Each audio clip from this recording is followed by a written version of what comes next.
This is a true story, or at least I wish it wasn't. Please don't try to find this man, especially if you live in Akure, Ondo State. And most importantly, don't try fighting him, because with the kind of power he has amassed, you might not live to tell the story. Just be careful who you call Papa. Now let me walk you through how it all began. I was 22 at the time, living with my aunt in Akure. We had a shop in front of her house where we sold provision, biscuits, Milo, milk, Maggi, bread, sardine, and all those things you typically find in a street shop. Down the street, there was this new church called Fire for Fire Ministry. The head pastor, Pastor Kayode, was young, good-looking, and always dressed impeccably. People said he was highly anointed because in every service he held, tremendous miracles happened. The blind saw, the lame walked, deaf ears opened. In fact, in one of his services, a man who had been diagnosed by doctors as being impotent suddenly jumped up and declared he had been healed. Well, everyone rejoiced with him, but no one could confirm the authenticity of his claim, because how do you tell a grown man to show you that his thing works? Pastor Kayode was popularly called Papa by his members. To them, he was their spiritual father and mentor. They were very faithful to him and did all his biddings. When he called for seed offerings, people gave their all. Some even borrowed so they could sow seeds. I remember hearing one woman one day in the market complaining bitterly to another woman about how her husband had totally sold his life to the service of Pastor Kayode. According to her, her husband no longer worked, but spent the whole of his day in Fire for Fire, running one errand or the other for Papa. One time, he even tried to sell the only gas cooker they used at home because he needed money to sow a seed of miracle visa. This is someone who didn't even have a passport. The church grew tremendously fast. Within months, rich people started coming. Politicians, soldiers, women in expensive laces. What started as a prayer house in a tent soon transitioned into a huge glass house. Every week, people from all walks of life trooped in, everyone seeking one form of miracle or the other. You couldn't walk past on Sundays without hearing the members screaming lines like, "Hallelujah, Papa! Papa has said it and so shall it be. Ride on, Papa! Papa prophesy!" It wasn't long before my neighbors joined the movement. First, it was Mama Bosse, who claimed she wanted the God of Fire for Fire ministry to destroy the lady her dear husband was cheating on her with. Then, Auntie Chinagorom, who had been married for 5 years without a child. Even my aunt, my very own aunt, whom I lived with, couldn't stand the temptation and joined. I wasn't happy with her decision, but what could I do? You can't tell an adult old enough to be your mom how to live her life, right? One night, she returned from the weekly Fire Settle My Case service held in the church, and she was so excited she wouldn't let my ears rest. "Annabel, this Papa is powerful. Oh. You can't imagine what happened today. In last week's service, he prayed for one barren woman, and today she came testifying that she is pregnant," my aunt announced excitedly. Shocked and in disbelief, I asked her, "Auntie, are you sure? That sounds too..." My aunt didn't even let me finish. "You children of nowadays always doubting everything. God is still in the business of doing miracles, whether you believe it or not," she said with a note of finality. I didn't argue any further. I just rolled my eyes and scrolled my phone while she showed Shegun, her son who had come home from the university, some of the videos of Pastor Kayode's miracles plastered all over his social media pages. One Saturday evening, around 9 p.m., we had just returned from the shop when my aunt asked that I go to Mama Chioma's place down the street to grind pepper for Sunday's stew. I had finished and was returning home when I passed by the church and noticed that the door curtain wasn't closed. I went closer and peeped into the church auditorium. There was Papa. He was on the altar, but he wasn't praying. He was shirtless, sitting cross-legged, chanting in some strange language. There were black and red candles everywhere. 7 clay pots surrounded him, and there was this strange smell in the air. Then I saw something insane. Pastor Kayode leaned towards one of the candles and rested his head just above the flame, his eyes closed. He was in that position for a few minutes, yet he wasn't hurt by the flame. I was so gripped by fear that I nearly dropped my pepper. My heart was pounding. I didn't wait to see more. I ran all the way home. I didn't tell anyone. I couldn't even muster the courage. And even if I did, who would believe me? A few months later, people around Papa started dying mysteriously. First was Dare, a cheerful and dedicated church usher. He got sick, lost weight, and constantly complained of nightmares. He said he saw dark figures chasing him in his dreams and voices calling his name. He was constantly in and out of the hospital, yet no doctor could diagnose exactly what was wrong with him. One doctor even suggested he might be having mental issues. One day, he collapsed in church during service and died.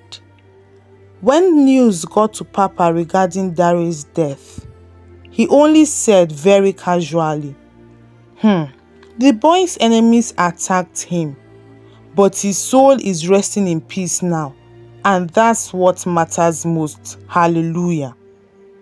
At Dare's burial, to everyone's utmost dismay, Papa was smiling faintly. He didn't look like one who had lost a loved one. Yes, Dare wasn't his relative, but that young man literally carried the business of the church like it was his own personal affair. There was no one in Fire for Fire who did not know Dare. When tongues started wagging about Papa's nonchalance towards Dare's illness and eventual death, Papa doused his members' dissatisfaction by preaching a sermon one Sunday that centered on Christians' attitude towards mourning. He said Christians were expected to give thanks in all situations, not to dwell in grief or mourn like unbelievers. After Dare's death came that of Mama Bisola, one of the biggest donors in the church. She died after a brief illness. Another man had a fatal accident and died after Papa laid hands on him and prayed for his financial breakthrough. The church kept growing, but the more it grew, the more people died, And the more people died, the richer Papa became. One day, my aunt came home holding a small bottle of oil. "Auntie, what are you holding?" I asked her. "Anna, it is business advancement oil. Oh. Papa blessed it for me. Business has been slow of late," my aunt replied. "And you honestly think this oil will help you sell more biscuits?" I said sarcastically, almost laughing. My aunt snapped back immediately. "Don't you dare mock the man of God." In addition to praying with the oil, she started attending night vigil every Friday. However, after some weeks, I noticed she started acting really strange. I would find her standing in the parlor at 2 a.m., just staring at nothing in particular, like someone in a trance. Sometimes she mumbled Papa's name in her sleep. One night, I caught her standing barefoot outside, staring blindly into the darkness and holding a dead chicken. I quickly grabbed her, shook her aggressively and said, "Auntie, what are you doing? You are scaring me." She looked at me with fear and confusion in her eyes and said, "Annabel, I don't know. I don't know what I'm doing. How did I even get here in the first place?" That was when I knew I had to find out what was going on. One Friday, I told my aunt I was going to spend a night in my friend's place. But instead, I hid near the church, waiting to see what they did during their vigils. Around midnight, only about 15 people showed up, not the regular crowd. They walked and looked like people being controlled with a remote control. Soon, Papa arrived. He mounted the pulpit, but he wasn't preaching. He was performing some kind of ritual. There were candles again, and same clay pots. He told them to kneel, all 15 of them. Then he began to chant, "Olúwa yé, gba ẹ̀mí wọn, gba ẹ̀mí wọn." I saw my aunt kneeling among them. There was a strange, invisible presence in the environment. It was so strong it nearly choked me. But nothing prepared me for what happened next. Papa took a razor and cut each person's thumb, letting blood drip into a gourd. He drank part of it and smeared the rest on his forehead. Then it happened. A shadow appeared behind him, tall, horned, not human. It bent over him like it was whispering into his ear. And before I could stop myself, I screamed loudly. Papa's head jerked up. His eyes glowed faintly red. "Who is there?" his voice thundered. I took to my heels immediately. I didn't look back.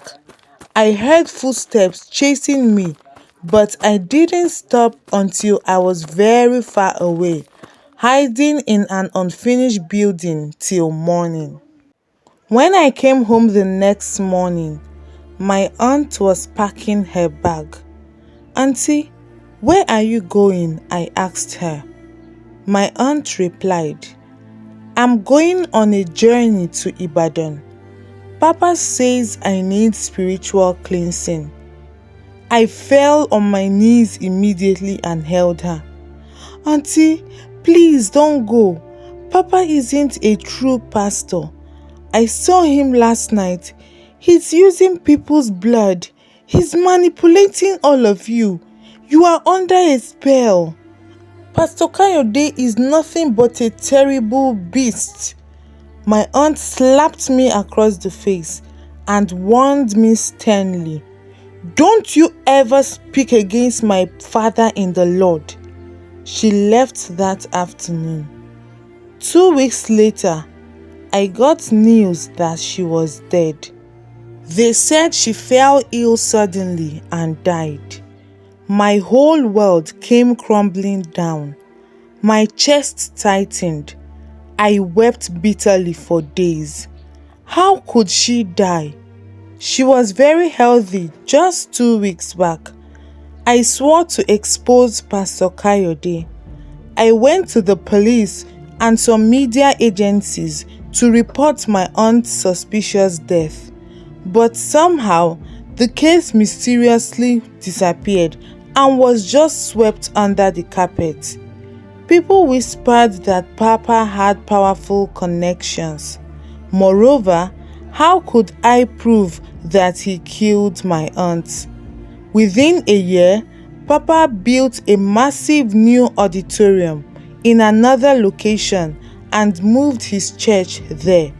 He also bought 2 brand new SUVs. His church became even more famous. People traveled from Lagos and Abuja just to see him, and the death never stopped. It's been 5 years. I live far away from Akure now, but sometimes at night, I still dream about that shadow standing behind him.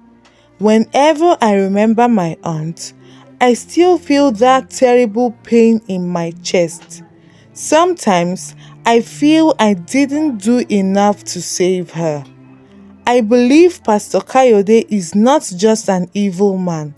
He's something worse, and I fear he's not the only one.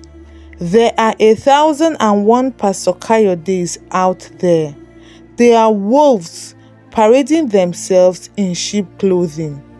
If you are in Nigeria, please be careful who you call Papa.